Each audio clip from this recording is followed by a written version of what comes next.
말씀의 식탁 하루 한 장 신명기 묵상 신명기 제21장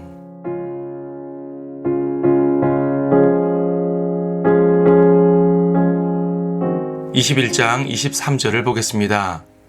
그의 시체를 밤새도록 나무에 두지 말고 어떻게 해서라도 그날에 장사하여서 나무에 매달린 자는 하나님께 저주를 받았으니 주 너희 하나님께서 내게 유업으로 주시는 네 땅을 더럽히지 말지니라. 율법은 그 자체로 엄격한 규례지만 신약적 복음을 잘 예표해주고 있습니다.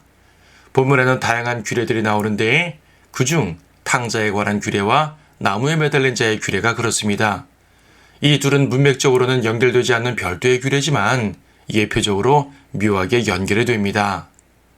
18절에서 21절을 보면 고집세고 반항적인 아들을 죽이라고 말합니다. 그냥 훈계하거나 징계하는 정도가 아니라 성문으로 데려가 장로들에게 고소하고 성읍 사람들이 돌로 치라고 말합니다. 형벌의 수준이 거의 신성모독급에 해당합니다. 불순종하는 죄가 그렇게 큰 것인가요? 성경은 그렇다고 말씀합니다. 십계명에서도 인간관계를 다루는 법 중 가장 첫 번째가 부모를 공경하라는 것이었습니다. 잠언에서도 여러 구절들이 자녀에 대한 징계를 명하고 있습니다. 그런데 아무리 그래도 그렇지 자녀를 죽이기까지 하다니요. 좀 잔인한 것 아닌가요? 사실 이 말씀은 하나님께서 그분의 자녀를 다루신 모습이었습니다. 민족적으로 말해서 이스라엘은 하나님의 자녀였습니다. 그들은 이 방탕한 아들처럼 고집세고 반항하며 불순종하고 훈계를 거절했습니다. 하나님께서는 오래 참으셨지만 결국 그 아들을 타인들을 통해 맞아 죽게 하셨습니다. 이방 민족들을 통해서 멸망시키신 것이지요. 그런데 22절에서 23절을 보면 나무에 매달아 죽은 사람이 나옵니다. 그냥 죽은 것도 문제지만 나무에 매달는 것은 더 끔찍한데 왜냐하면 그것은 저주를 나타내기 때문입니다. 보통의 경우는 죽여도 그냥 매장을 합니다. 하지만 나무에 매다는 것은 모든 사람들이 보라고 높이 쳐드는 것입니다. 모든 이들 앞에서 이 사람이 죽어 마땅한 죄인이라고 저주를 퍼붓는 것입니다. 다만 나무 위에 달더라도 그날을 넘기지는 말라고 하십니다. 이 형벌이 바로 우리 주 예수님께 실행되었습니다. 그날을 넘기지 않고 장사한 것까지 말입니다. 예수님은 십자가라는 나무 위에 높이 달리셨습니다. 그것도 골고다라는 언덕 위에서였습니다. 이것은 모든 이들이 보라는 것입니다. 십자가는 명백한 저주였습니다. 십자가 위에서 예수님은 아버지께 철저히 버림을 받으셨습니다. 사실은 이스라엘이 받아야 할 형벌인데 이방의 모든 죄인들이 받아야 될 형벌인데 고집세고 반항적인 아들 같은 우리 죄인들이 받아야 할 형벌인데 말입니다. 예수님께서는 왜 죽으시는 것도 모자라 저주까지 받으셔야 했을까요? 그것은 바로 우리가 저주 아래 있었기 때문입니다. 예수님께서 받으신 저주는 우리가 받아야 할 저주였습니다. 갈라디아서 3장 13절은 신명기의 이 말씀을 인용하면서 그리스도께서 우리를 위하여 저주가 되셔서 율법의 저주로부터 우리를 구속하셨으니 라고 말씀합니다. 자비로우신 하나님께서는 고집세고 반항적인 우리들이 받아야 할 저주를 독생자께 내리심으로써 우리를 용서하신 것입니다. 신명기의 저 저주는 죽을 죄를 범한 즉 죽어 마땅한 죄인이 받는 저주였습니다. 우리 주님은 그 저주를 받으실 이유가 전혀 없었단 말입니다. 그러니까 하나님의 심판을 잔인하다 말하면 안 됩니다. 그분이 친히 그 심판을 받으셨으니까 말입니다. 그분의 심판은 오히려 죄인에게 내리신 은혜입니다.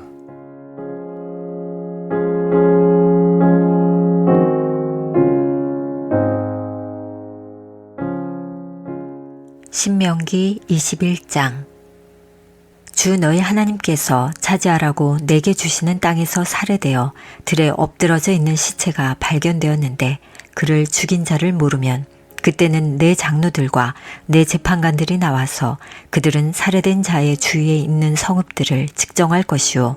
살해된 자에게서 가까운 성읍, 즉 그 성읍의 장로들은 아직 부리지도 않았고 멍에도 매지 아니한 암송아지 한 마리를 취하고 그 성읍의 장로들은 그 암송아지를 갈지도 심지도 아니한 거친 골짜기로 끌고 가 그 계곡에서 그 암송아지의 목을 쳐 벨 것이니라.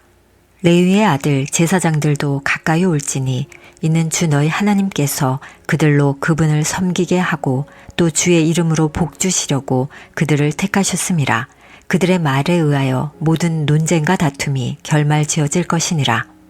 살해된 자에게 가까이 있는 그 성읍의 모든 장로들은 그 계곡에서 목베인 암송아지 위에서 손을 씻으며 대답하여 말하기를 우리의 손이 이 피를 흘리지 않았고 우리의 눈도 그것을 보지 못하였나이다. 오 주여, 주께서 구속하신 주의 백성 이스라엘에게 자비를 베푸시고 무죄한 피를 주의 백성 이스라엘의 책임으로 탓하지 마소서 하라.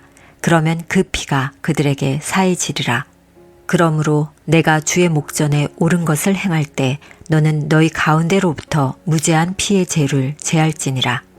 내가 내 원수들을 대항해서 싸우려고 나갈 때 주 너희 하나님께서 그들을 내 손에 넘겨주셔서 내가 그들을 사로잡았는데 그 사로잡힌 자들 가운데 한 아름다운 여인을 보고 그녀에게 마음이 끌려 그녀를 내 아내로 삼고자 하거든 너는 그녀를 내 집으로 데리고 올 것이요 그녀는 자기의 머리를 밀고 자기의 손톱을 깎을 것이니라. 그녀는 사로잡힌 자의 의복을 벗고 내 집안에 있을 것이며 자기 아버지와 어머니를 위하여 한 달 동안을 애곡할 것이요 그 후에 너는 그녀에게로 들어가서 남편이 되고 그녀는 내 아내가 될지니라. 그런데 내가 그녀에게 기쁨이 없으면 그녀가 원하는 대로 그녀를 가게 하되 너는 결코 돈을 받고 그녀를 팔아서는 안 되느니라. 너는 그녀를 팔아 이익을 취하지 말지니 이는 내가 그녀를 비천하게 하였음이라. 어떤 사람에게 두 아내가 있는데 하나는 사랑을 받고 또 하나는 미움을 받다가 사랑받는 여인과 미움받는 여인이 둘 다 자식을 낳았는데 미움받는 여인의 아들이 첫째거든. 그가 소유한 것을 그의 아들들에게 그가 상속해 줄 때 미움받는 여인의 아들 앞에서 사랑받는 여인의 아들을 장자로 세우지 말지니 그가 참으로 장자이니라. 그는 오직 그가 소유한 모든 것에서 그에게 두 분깃을 주어 미움받는 여인의 아들을 장자로 인정할지니라. 이는 그가 그의 힘의 시작이요 장자의 권리가 그에게 있음이라. 어떤 사람에게 고집세고 반항하는 아들이 있는데 자기 아비의 음성이나 자기 어미의 음성에 순종하지 아니하고 부모가 그를 훈계하여도 부모에게 경청하지 아니하면 그때는 그의 아비와 그의 어미가 그를 잡아다가 자기 고장의 성문으로 그의 성읍의 장로들에게 데려가서 그의 성읍의 장로들에게 말하기를 우리 아들은 고집세고 반항적이라 우리의 음성에 순종하지 아니하니 그는 탐식하는 자요 주정뱅이이니이다 할 것이며 그러면 그의 성읍의 모든 사람들은 그를 돌로 쳐 죽일지니 그리하여 너는 너희 가운데서 악을 제거하라. 그러면 모든 이스라엘이 듣고 두려워하리라. 만일 어떤 사람이 죽을 죄를 범하고 그가 죽임을 당하여 내가 그를 나무에다 매달거든 그의 시체를 밤새도록 나무에 두지 말고 어떻게 해서라도 그날에 장사하여서 나무에 매달린 자는 하나님께 저주를 받았음이니 주 너의 하나님께서 내게 유업으로 주시는 내 땅을 더럽히지 말지니라.